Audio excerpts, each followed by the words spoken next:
Okay, so this is for my guys that don't know how to kind of transition the positive energy that you had on a first date and parlay that into a good relationship or good second date and kind of a good rapport. Because, you know, we live in this culture where there's a lot of noise. There's guys that will say to kind of, you know, ignore women, and that will get them interested in them.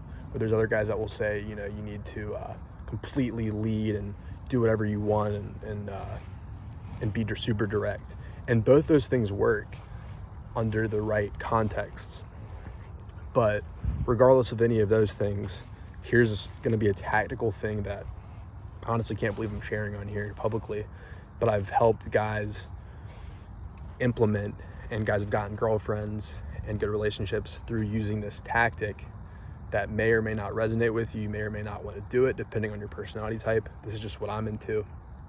And actually, on the personality type train of thought, it's that exact thing. So if you've seen some of my other videos, I talk about, in my profile, I talk about will get along if you like personality types.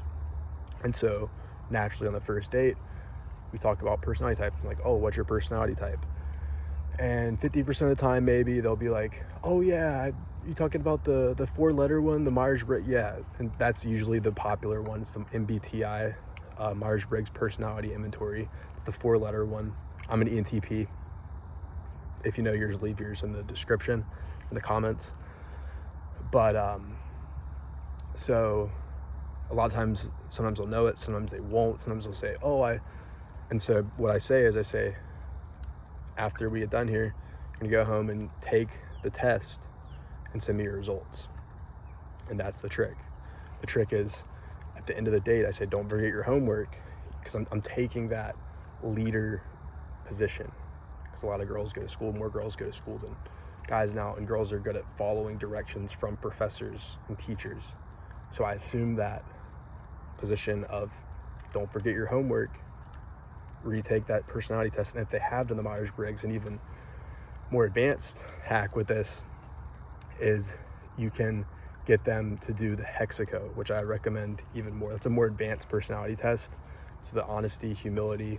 There's a book on it called The H Factor of Personality. You can kind of educate them on that too and lead it that way. And it's a fun way of, whenever you get, like the other day, I just got a girl's personality type back, and or because she did the homework, and 30 minutes after she left the place, she sent me her results because she took the test. And then I look up ENTP, and I think she was INTJ compatibility, and there's just little blogs that do the compatibility, and it's a great way of kind of cementing a level of rapport after the first date, and kind of transitioning that into future dates and things of that sort. So yeah, that's the video. Hope it was adds some value. Maybe this is a thing you can put in your toolkit if it's your personality to do so. Not sure. I mean, I know a lot of people don't believe in the personality test. I think it's one of those things where there's some truth to it, some, you know, it is what it is. It's, take it for what it's worth. I think it's a fun thing to do, and it's kind of a way of getting a read on what people are into and stuff. So yeah, I'll see you in the next video.